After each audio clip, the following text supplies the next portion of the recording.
everything that we do is going to be in one of those topics, right? We're going to scatter it around where there'll be topics that we're just teaching. We're going to have guest agents come on and speak to specific topics about how they're building their business and or their wealth. So that's kind of the goal. So again, we're going to focus on personal growth, business growth, profit, and wealth. I want to introduce this also. For those of you who are familiar with the Keller Williams training BOLD, this is one of the concepts that's introduced in BOLD, which is be, do, have, right? This is really kind of another way of describing that pyramid that I just showed you. At the end of the day, we have to figure out who we need to show up as, right? Who do we need to become so that we can go do the things we need to do so that we can have the life we want to have, right? So that all comes back to the bottom of the pyramid. It's not an accident that personal growth is at the bottom of that pyramid. At the end of the day, the most important ingredient in your business and in your wealth building path is you. Like, you are the yeast in the recipe, right? It doesn't rise without you, who you become, and the effort that you put into your business. For those of you who don't know me, my name is Matt Erdmann. First and foremost, I am a husband and a dad. That is the most important title that I hold in my life. I have been married to my wife for over 20 years. We've been together almost 30 years. I have two amazing little girls. I am a realtor, just like everybody else on this call. I started my career in Massachusetts as an agent, built a small team, got into leadership. I've been a Keller Williams team leader. I'm currently the owner and operator of KW Legacy Partners right here in Connecticut. I've been a coach, coaching other brokerage owners. I'm also the operating principal who works with an amazing team running New England for Keller Williams. I'm the co-founder of a software platform called RE Profit. I've been a real estate investor since I was 19, and I'm a trainer and a consultant. So that is me. So here's what I want to do for today. We're in a new year, and we've had some funky markets. So I decided I want to take this first session to talk about where we've been, where we are, and where we're going. And most importantly, the factual-based story, right? So one of the things that I believe is really important for us is to be the professionals who know the information to be able to have intelligent conversations with our consumers to make sure that they are making decisions based on facts rather than stories, right? The difference between facts and stories are typically based on how we feel, right? Is it safe to say people have a lot of feelings about the real estate market right now? Yeah, I'm guessing everybody on this call has some feelings about it. Our clients have some feelings, our sellers, our buyers, our first-time home buyers. There's a lot of feelings. What's really important is for us as professionals, part of our job, right? Every one of us should think of ourselves as a real estate consultant. Part of our jobs is to understand the market at a level that we can have intelligent conversations with our consumers to help guide them through the market based on actual facts instead of feelings and stories. Does that make sense? Yes. Yeah, cool. So let's talk about some stories and some facts, right? So this is kind of where have we been and where are we going? So number one, stories versus facts. It's the difference between how it feels and what it actually is, right? The market, this is one of the stories. The market is really hard right now. Here's a fact. There are less transactions available for each one of us today than there was a year ago, 2 years ago, 3 years ago, or 5 years ago, which lends itself to the story that things are really hard right now. So what are the facts inside of that story? So number one, home sales. So this is, all these stats that I'm sharing are from August of last year. So when we get to the end of 2023, we're looking at projections. Where I know the numbers, I'll make the corrections for you. But this is annual home sales. This is nationally for 2023. So this goes back all the way to 1990. The yellow line you see, right? That is the dotted line that goes straight across. That marks your 2023 projection. So here's what you see. If you look at total home sales, this is units. The prediction for 2023 was 4.3 million. That is down from a peak of 6.1 million in 2021. Now, is that a significant drop? Say yes, that is a significant drop. However, if you actually, right, Where we actually landed was 4.1. So the drop was actually more significant than the projection. We projected 4.3 in August. We landed at 4.1, right? So it's a significant drop. Now, let's break this down a little bit, right? Peel the onion. So what does that mean for you guys? Let's look at the agent population along with the available transactions. So this is sides per agent. So the available transactions per agent based on agent population in NAR. So if you go back 2000 to 2007, NAR added 550,000 agents. Available transactions per agent went from 13.5 to 7.5. Fast forward 2008 through 2012, NAR shed 330,000 agents, and available transactions went from 6.9 to 9.3. 2023 to 2022, we gained 580 agents in NAR, and our sides went from 9.8 to 6.4.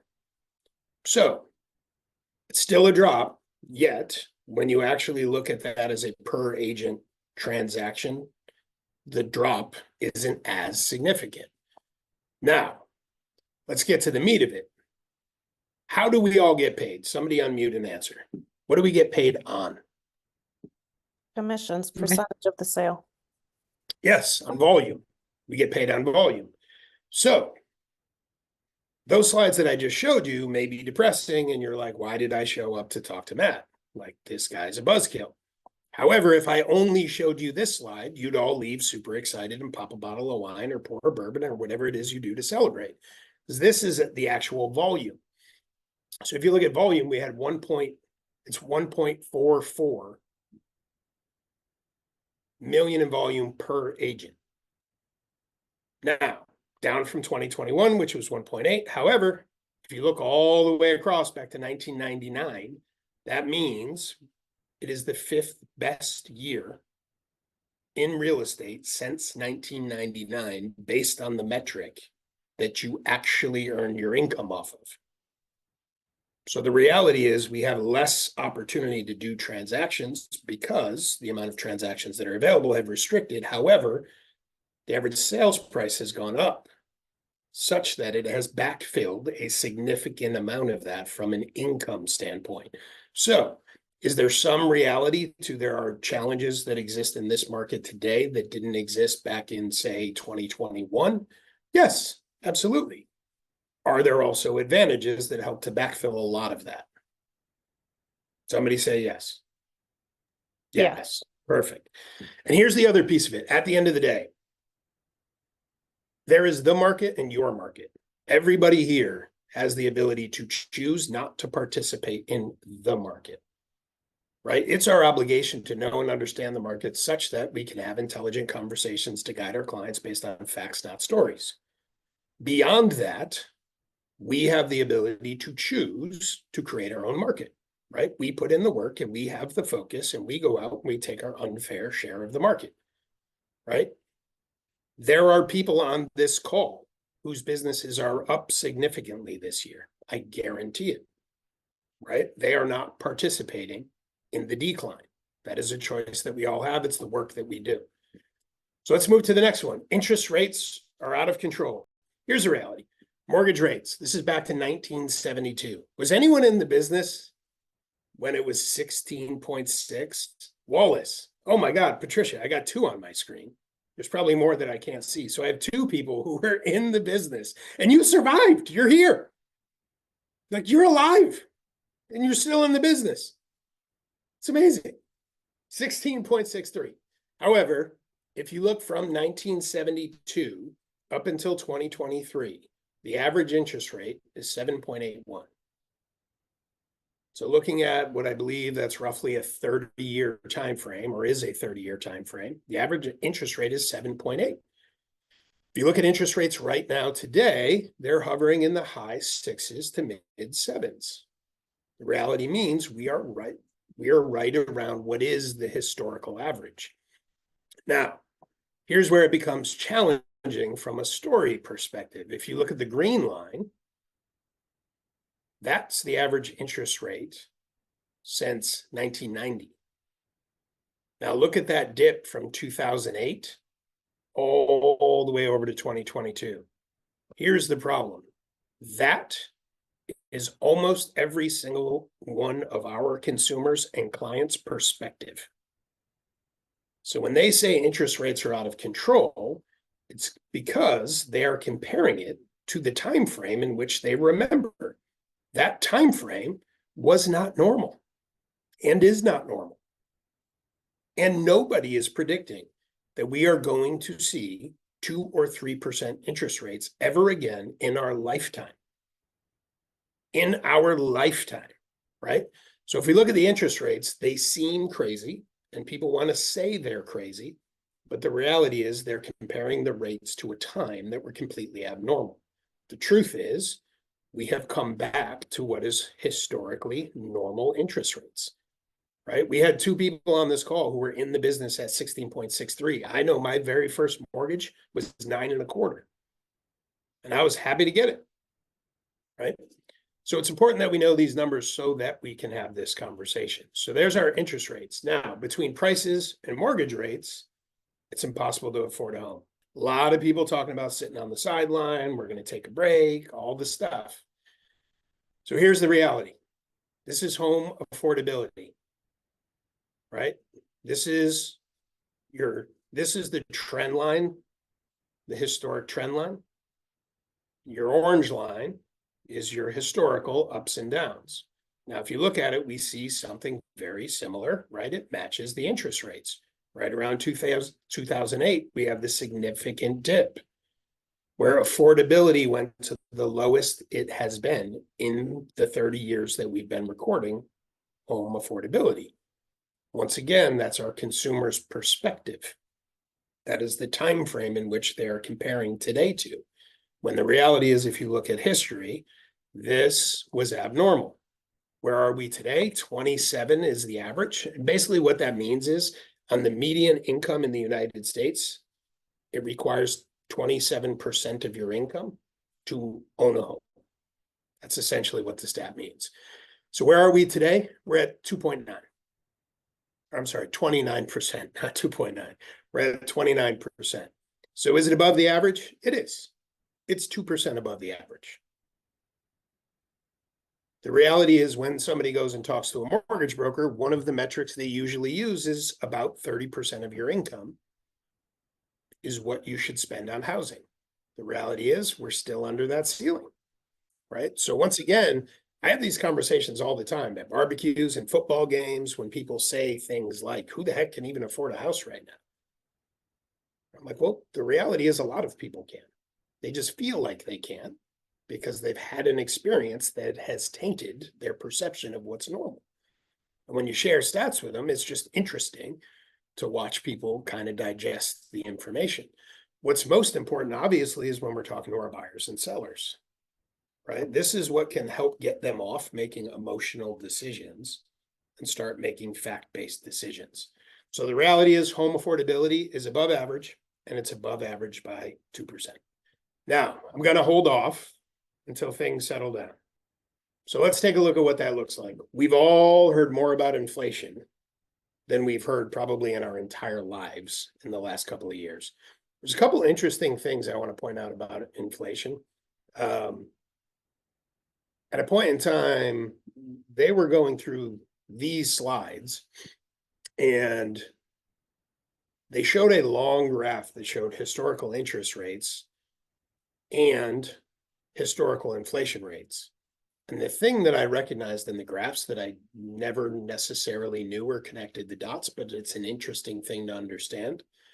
What I saw is when you look at times in which the inflation was going up, right? So, and let me rewind really quickly. If anybody doesn't have a grasp on how inflation affects rates, at the end of the day, at its simplest form, when the economy gets out of hand, what they do is crank up the cost of money, right? Like inflation is going up too fast. They're going to crank up the cost of money to cause us to stop spending so much money. And that brings inflation back down. The challenge we had in the last few years is the truth is during the pandemic, They pumped so much money into the economy to avoid a crash that we essentially got fat and happy as a nation. And then inflation went crazy because people had more equity than they've ever had before. They had more cash than they've ever had before, which meant they were spending more money than they've ever spent before. And inflation started skyrocketing. Then they started adjusting the Fed rate to try to correct it. And it was like a wild Mustang that they couldn't get a hold of. It just kept going and kept going and kept going. So they kept cranking up the rate and cranking up the rate. Now, the interesting thing that I noticed when I saw the two graphs is for that increase in rate to have the effect of bringing inflation down, they have to meet. Meaning the rate and the inflation, those two numbers have to meet before the desired result of inflation being driven down happens. So here's the interesting thing. It was probably 2 years ago that I saw those slides and made the correlation. I said, that's kind of crazy. I said, if you look at those charts, history says we're going to 8.5. At the time, I think we were at like 3.5. And the person next to me goes, oh my God, could you imagine? And I said, well, again, I don't know if it's going to happen, but history is telling us it's definitely going to happen. Fast forward, all of a sudden, you saw the rates in that area getting into that space.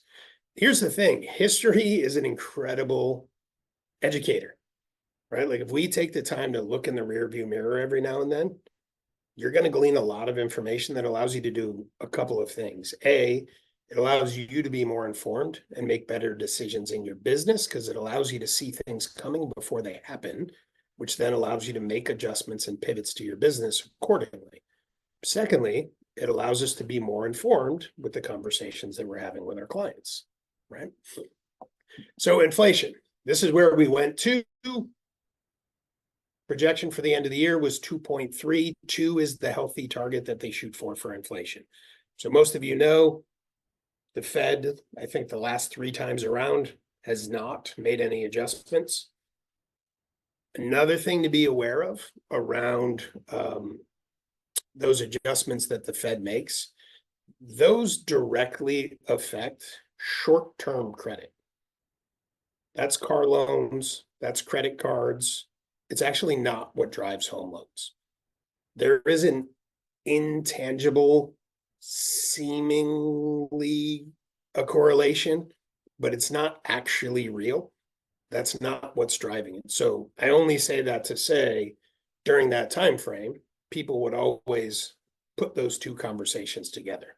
What's happening with the Fed and what's happening with mortgage rates, they're not actually directly correlated. When they bump up a rate, they're bumping up your credit card, they're bumping up your car loan, right? So it's important to know that. All right, so we looked at inflation. What you want to take away from that slide, inflation is down.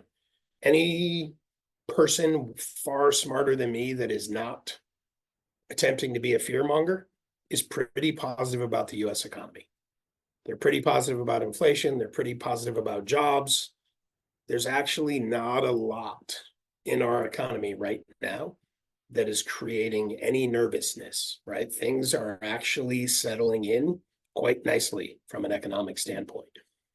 So now we look at mortgage rates again, right? So we know inflation is down. We look at mortgage rates. We predicted to land at 6.6 by the end of the year. That's about where we are. We're high 6s to mid 7s, depending on the client, the product, right? So that was pretty accurate. Now let's look at home prices, right? Because when we're talking to a client who's thinking about whether they should buy or shouldn't buy, right? There's two factors other than their personal need, which should always be the priority. And it's, what does it cost me? What is the home going to cost? And then what is my financing going to cost, right? That's what the homeowner actually cares about, because that's what it's going to cost them on a monthly basis to live in that home. So this is your home prices annually. This blue line you see is your 4% trend. So typically real estate appreciates at about 4% a year. If we just had a steady Eddie market, it would be 4%.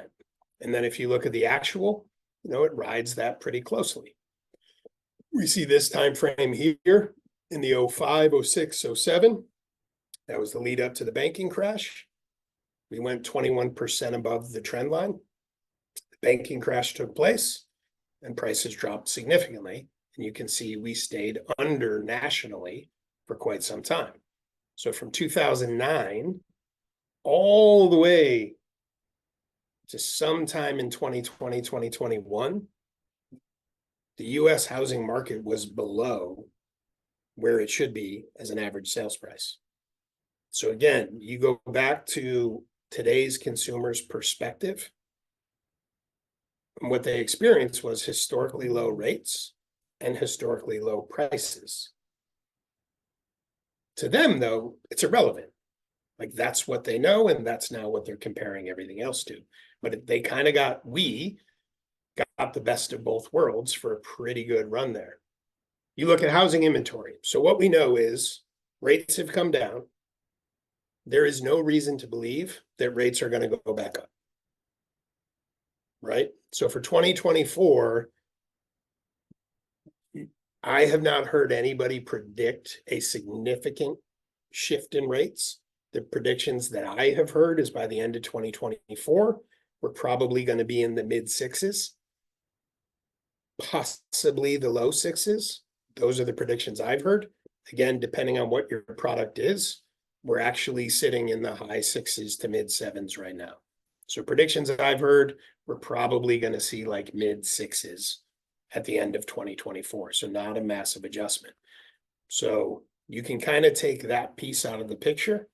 Like for the foreseeable future, are rates getting significantly better?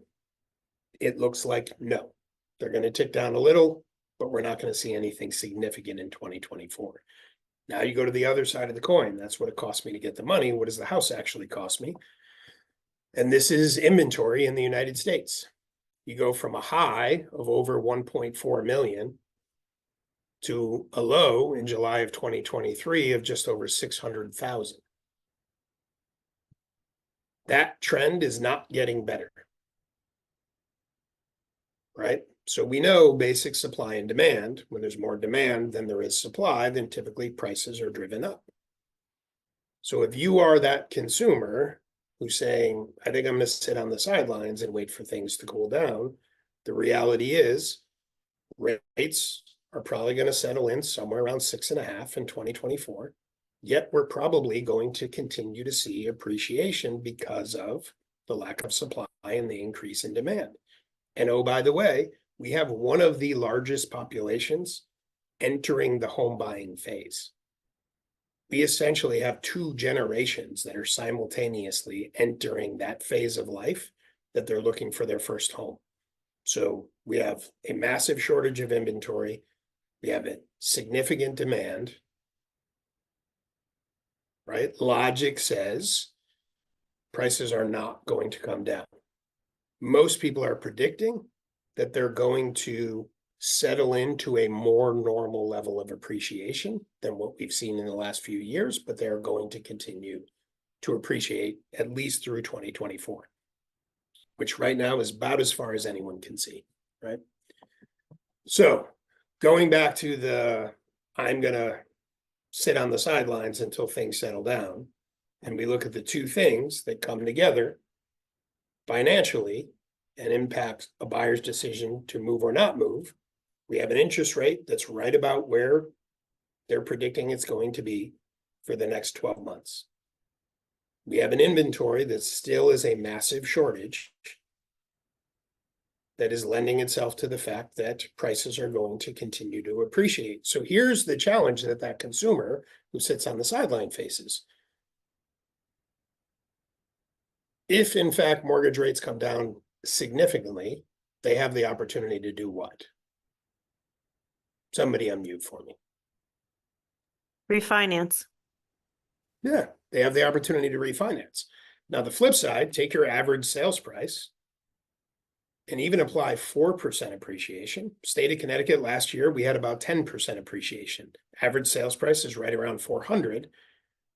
That means it's $40,000 more expensive. A home is appreciating at $40,000 a year at that pace, which means every year I sit on the sideline, that appreciation is moving at that pace, that home is getting significantly more expensive, right? And you want to look at it this way. As a consumer, which we rarely do, we have the rate that the best we can tell is going to stay right around where it is for the next 12 months. And we all know it's not going back to 3 or 2 or any of that craziness.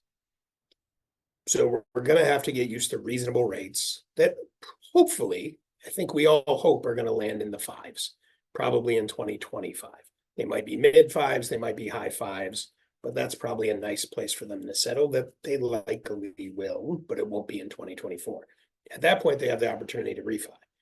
But if they sit on the sideline and wait for that rate, if that takes 2 years and there's, just for easy math, 10% appreciation, $400,000 house is now a $480,000 house. And oh, by the way, that's $80,000 more that they're borrowing instead of $80,000 more in equity that they have.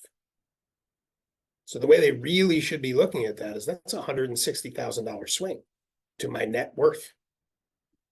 I took on an extra $80,000 in debt because I decided to wait instead of having $80,000 worth of equity, right? If you math that, does that make sense? Karina, I see you nodding. I think you're nodding that the math makes sense.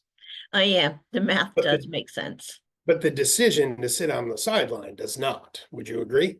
Yeah, that's been my conversation today with all my buyers. Yeah. It's ridiculous to sit on the sideline. So yeah. And that's the thing that we have to be able to walk through these conversations and take out a blank piece of paper and grab a pen and start mathing out options, right? And those conversations should start with whatever decision you make is your decision to make, and it's going to be totally fine. Whenever you decide to buy, I'm going to be here to help you. However, I want to make sure you have all the information. Can I go through some facts with you and do some math? And if you put those two things next to each other and show them the truth of what the outcome is when they make a decision compared to the outcome when they decide to sit on the sideline, long term for them, they're losing significantly, right? It's no different than trying to time the stock market, right? Like I know 2 individuals who are incredibly intelligent. Each of them, they don't know each other, took a year off to day trade. Both of them had the exact same outcome. They spent a year trading the market every single day as a job. Both of them finished the year with the exact same money they started with. So they didn't lose any. That's a good thing. But timing the market got them nothing except a year that they weren't earning income because they were busy trying to time a market, right? It's no different than investors. The best investors are always buying. The people who are going to end up with the highest net worth from investing in real estate, they're buying in every market. They might buy a little less because it's a little harder to find the deal. They might buy them a little thinner, right? But they're always buying. It's those individuals who are waiting for the perfect time to do it who always miss the perfect time. I'm going to take this local for a minute. So I am in Connecticut. My brokerage is in Connecticut. What I'm going to encourage you to do is look at your own market and pull your local stats, because anytime we have these conversations, it's great to have that 30,000 foot national numbers conversation to give perspective, but then we also need to drill it down. Reason being, if you don't, the response you're going to get from most consumers is, yeah, but. They're going to say, yeah, but it's different here, or yeah, but. You need to know, is the but accurate or is the but not accurate? It sounds weird when I say that, but you get my point, right? So you want to drill it down, pull your local stats and compare them to the national so that you know, what does that trend look like locally? So here in Connecticut, this is our inventory from a high of 24,000 all the way down to about 4,000. Pretty significant drop in inventory, right? Now, what we get out of that, for lack of a better way of saying it, and I genuinely do dislike this phrase, but it does communicate it. Sounds very cheesy to me. I don't know that I would actually say it to a consumer. However, the truth is we marry the house and we date the rate, right?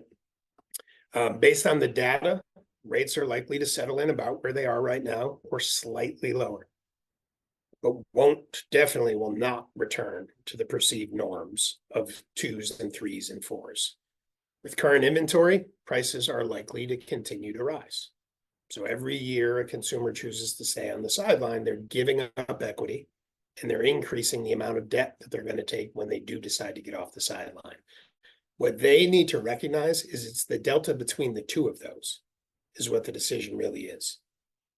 Again, if I wait 2 years, I likely am taking on $80,000 more debt at a 0.5% less, rather than having $80,000 in equity and refining when the rates drop enough for it to matter.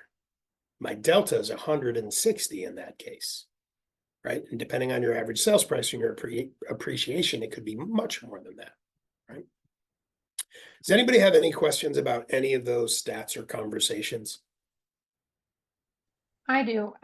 So you said in a typical market, the appreciation is about 4%, but because of the shortage, it's about 10% now each year? So it depends on where you are. Okay. So if I go back, let me go back to my slides a little bit. So if you go back to the national numbers, this is your home prices, right? So you can see from 1990 all the way to really 01, it was right on that 4% trend. Anybody who is in, right, this period here is what they refer to as the bubble. This is when prices went through the roof. And oh, by the way, prices went through the roof. And then we had a banking crash. And there was a huge number of homeowners that had zero equity. So when the prices dropped, people ended up upside down in their houses. That is not the trend. I've had a lot of people recently ask, do you think there's going to be a wave of foreclosures? I do not. Nor do the people much smarter than me. The difference between now and then, one, is we had an economic disaster on our hands. That's number one.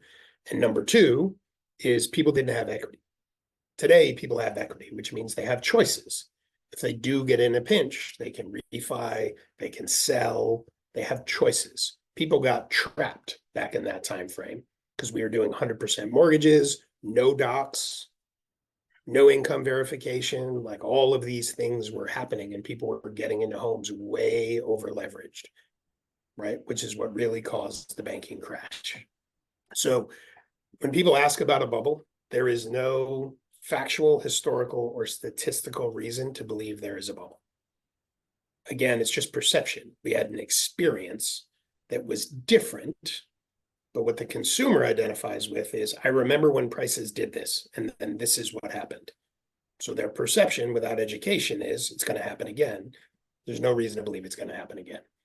So going back to the question, from this time frame to this time frame, we rode that 4%, which is the historical appreciation.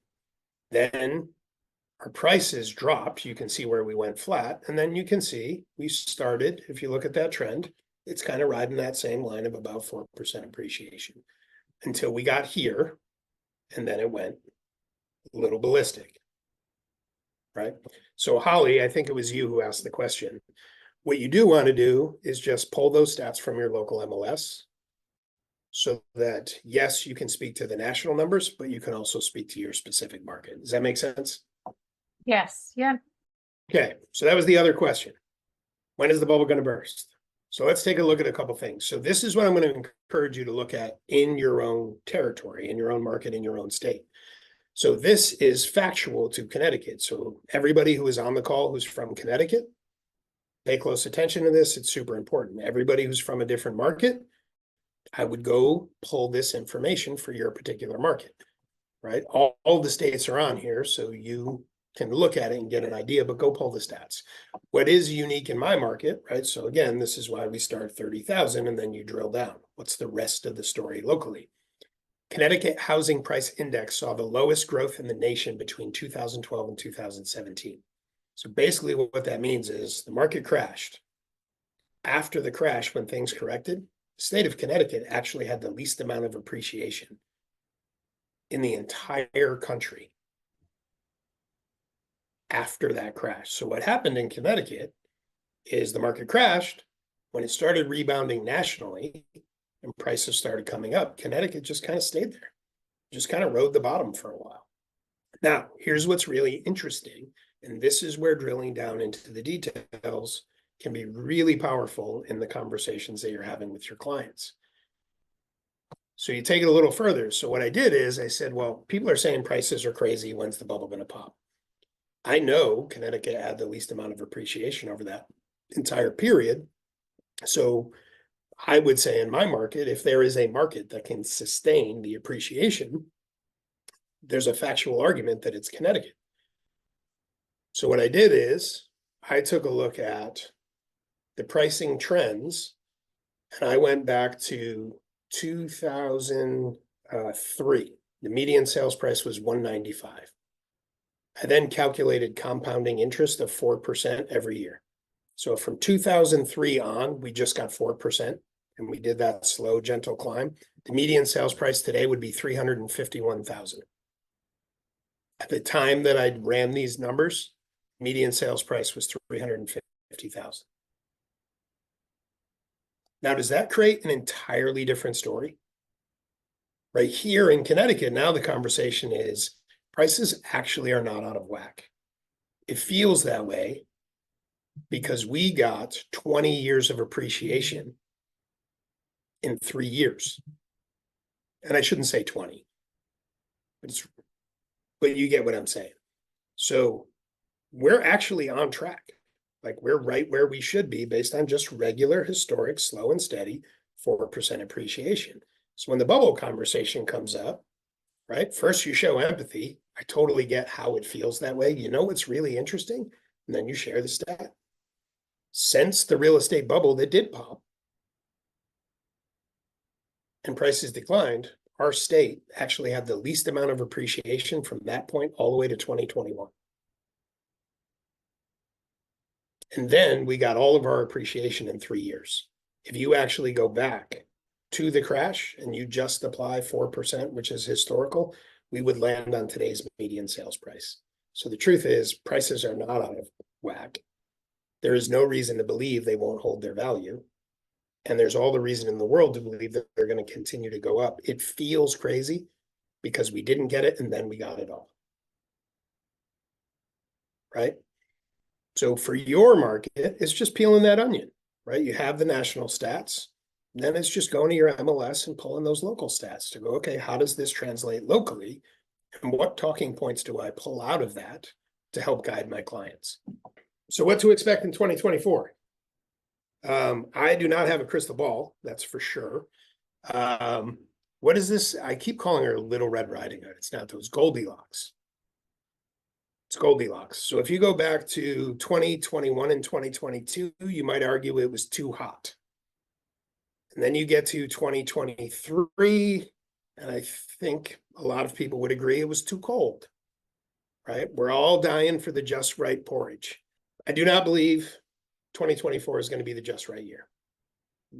The people who study, right, the people much smarter than me, when you look at predictions, regardless of who it is, predominantly what you're hearing, there's going to be slight improvements in 2024 to inventory. We may see, and it'll be area to area, but we may see appreciation slowing down, but not necessarily going, we're not going to lose value. Most are predicting we just might start appreciating at a more normal rate, right? So most predictions are slight increase in inventory. So 2024, we already talked about rates. Predictions are they're going to land in the mid sixes, 6.5, 6.6. That's a prediction on rates. Inventory, they're expecting to see it get a little better, but probably so small that we barely notice it unless you're actually looking at the stats to see that there's a 0.5 increase or a 1% increase. 2024 is probably going to feel a lot like 2023.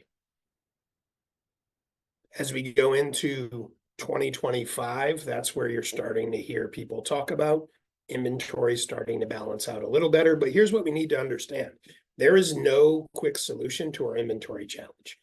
Every one of us should be operating as if living in this world with this amount of inventory is the business we need to run, because we cannot predict when it's going to change, right? The biggest factor that has caused the lack of inventory is building. Something I did not know until, again, somebody smarter than me taught me. If you go back to the real estate crash, yes, the economic crash was caused by the banking industry. However, that actually created transactions. It just created different ones. Short sales, foreclosures, deed in lieu. That became the market of the day. So it actually caused transactions to happen. That was not what caused the dip that we experienced. The dip that we experienced was caused by builders. Builders stopped building. The reality is, if you took new construction at the normal historical pace and inserted it into that real estate market, it wouldn't have dipped the way it did. Because the crash caused transactions, just different kinds. But the builders pulled out a building altogether, and they have never returned to historical norms of foundations going in the ground. So that is the biggest impact. And then you put on top of that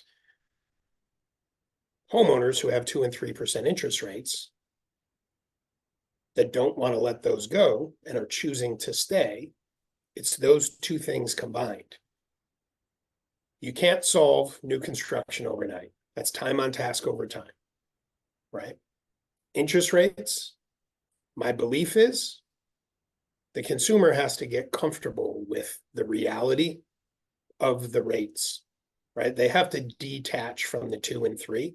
When the time comes that the rate stays in the, mid to high 5s to mid to high 6s long enough that the consumer goes, okay, this is it. This is normal.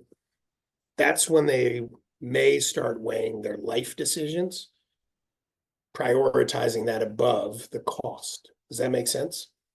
Right. End of the day, if you're in a home and you're outgrowing it, at some point you're going to recognize it's never going to be cheaper. Like the rates aren't going to move significantly. Prices are going up. Yes, I have a great rate, but this house doesn't work for me anymore. Or the opposite end of the spectrum. I have a giant house and I'm an empty nester now. At some point, the answer is going to be, it's time for me to move regardless of the math. But I think it's going to take time for the consumers to get comfortable with the rates and truly believe that we're not going to see what we've seen in the past. And then little by little, we'll start to see that normal inventory easing in. So again, I think 2024 is going to look a lot like 2023. It's going to stabilize and we're just going to see probably appreciation slow a little bit, not go backwards, just appreciate a little less. We're going to probably see inventory increase a little. It's probably not even going to be noticeable if you're not looking at a spreadsheet. So it's going to look and feel likely a lot like 2023. Now that's the market. I didn't say anything about your market because that's your choice. Right? Okay. So the important thing is it's not actually about what we think. It's about our thoughtful actions and our ability to communicate with our clients. So I don't ever want to leave any of these webinars. And my hope is over time, we can build a community around this where we're all coming together once a week. We're sharing ideas, we're learning, I'm bringing in agent spotlights for you to learn from. I'm going to be polling you guys along the way to ask what specific topics you want to dig into. And if it's not something that I can personally teach, I'm going to go find the person who can teach it, right? But I always want you to walk away with something you can take action on. So I'm going to give you two. One is run those stats for your local market so you can have the 30,000 foot view and the local view conversation. It will change the decisions that your consumers will make when you help frame it differently for them. Okay. Number two, a really simple strategy, right? So we have to engage with our consumers. If we want to grow our business when a market is shrinking, then we have to increase the velocity of our communication with our consumers.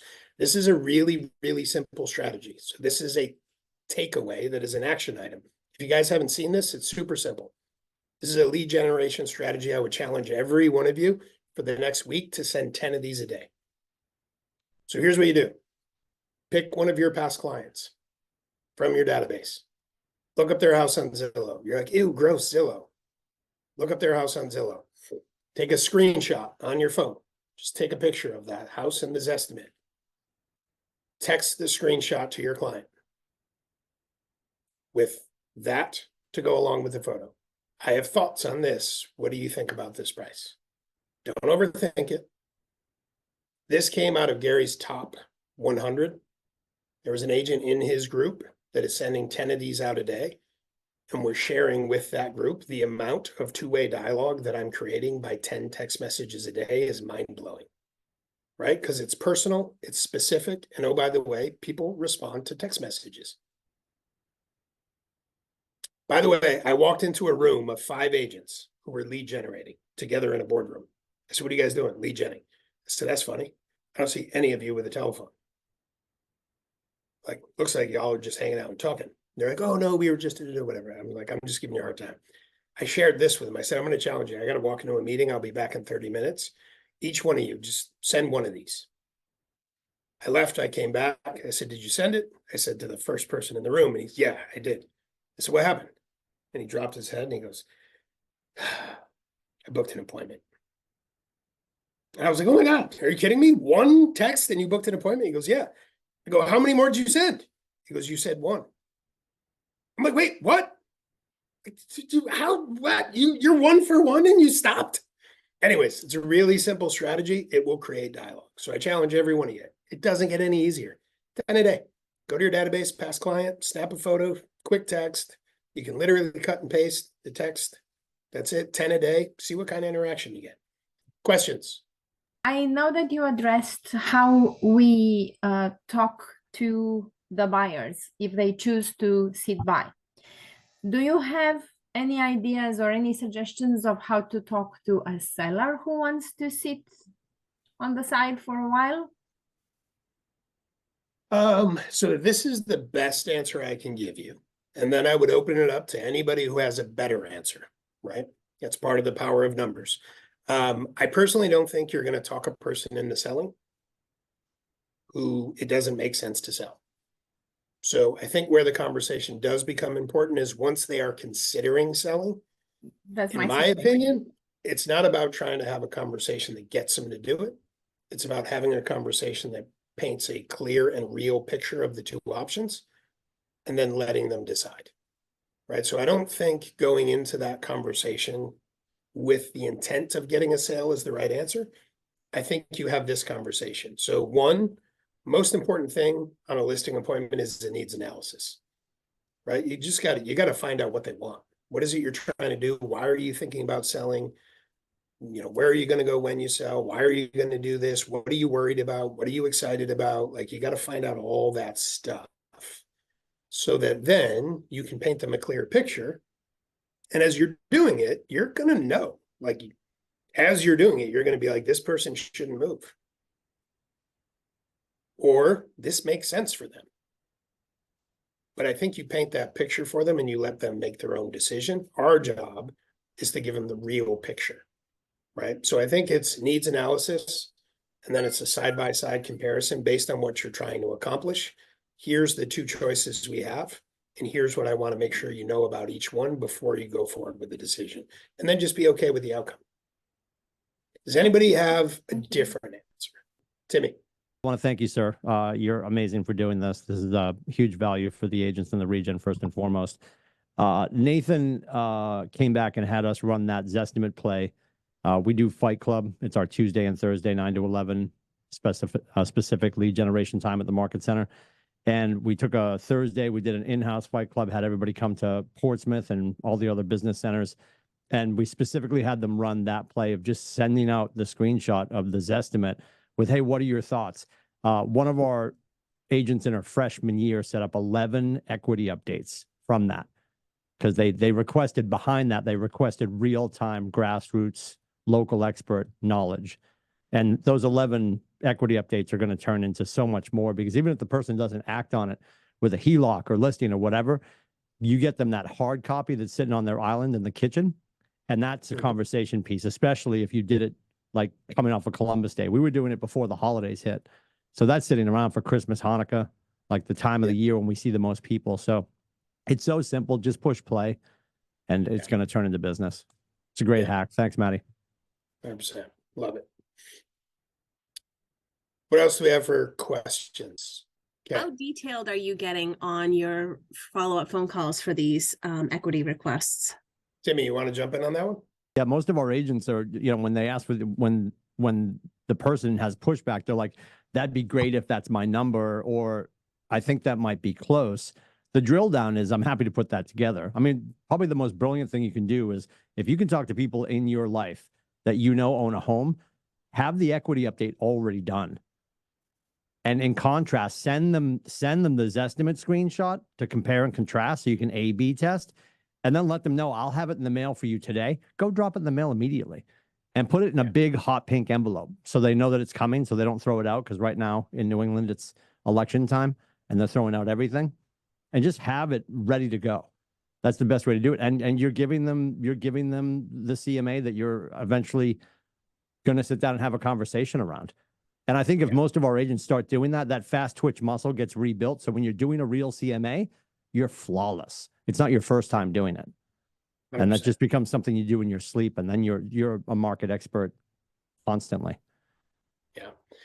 To that point that Timmy just made, and I know I'm a couple minutes over, so we're going to wrap up. To the point that Timmy just made, when I was running the rehab business, I did not do the CMAs. So I had an admin who I created a checklist on how to do a CMA. And they did every CMA for every house that I went to. And every house I went to, I made a cash offer on the spot. So that I had to be correct, right? It wasn't going to be a price reduction. If I was wrong, I was going to lose money. That admin did so many CMAs.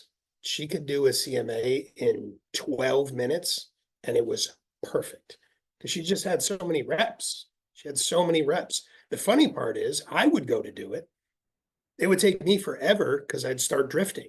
I'd see something and be like, oh, that's curious. Let me go down this rabbit hole. Next thing you know, I'm like, oh my gosh, I'm like an hour in. What am I doing? Like you start doing these, to Timmy's point, you just build those reps. You're going to get so proficient in doing it. And we have to remember, the biggest flaw in our industry is I'm just going to say it. I'm not even going to put polish on it. We ignore our clients until they tell us they're ready to buy or sell, which is why the vast majority of consumers say they had a good experience with their agent. They would use the same agent and they don't. Why? Because we ignored them the whole time they lived in the home. Like that's such a huge opportunity to add value, whether it's keeping them updated on the value of their home, whether it's updating them that the interest rates have dropped and they might want to look at refining, whether it's making sure they have a plow guy, a plumber, whatever the case may be. That's the opportunity to build a deep relationship that every single one of those people is going to come back to you.